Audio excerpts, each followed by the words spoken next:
Hello students, let's read the question. So the question is having assertion and reason. We have to select the correct option regarding this assertion and reason whether these are correct or not.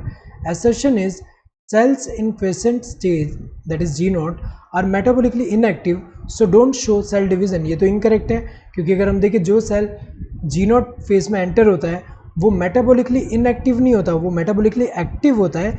ये cell division show नहीं करता लेकिन वो metabolically active होता है. तो ये तो गलत हुआ क्योंकि अगर हम देखें नॉर्मली क्या होता है, जैसे सेल साइकिल की अगर हम बात करें, सेल साइकिल में ये वाला जो है, अगर यहाँ पे क्या है एम फेस है, ये जो है ये क्या है एम फेस है, एम फेस है. ये रिमेनिंग वाला जो है ये क्या होगा, यहाँ पे इंटरफेस होगा. इंटरफेस फर्दर डिवाइडेड है, हमें पता है 3 फेस में, G1 face, then S face, then G2 face.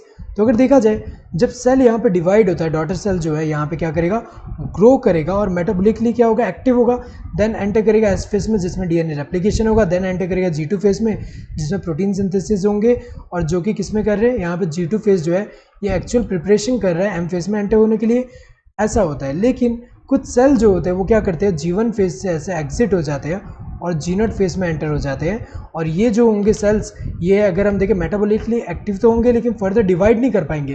क्योंकि अगर हम देखें यहाँ पे 2 टाइप का हो सकता है. एक तो अगर हम देखें परमानेंट यहाँ पे G0 फेस में एंटर हो गए, या फिर दूसरा क्या हो सकता है टेम्पररी, यहाँ पे ओकेजनली अगर हम देखें यहाँ पे टेम्पररी चले गए G0 फेस में, और जब रिक्वायर्ड होगा तब वो सेल डिवाइड होगा. तो अगर देखा जाए यहाँ पे अगर हम देखें जैसे G0 फेस में कौन एंटर हो रहा है, जैसे हार्ट सेल हुए, देन इसके अलावा न्यूरॉन सेल जो होते हैं वो.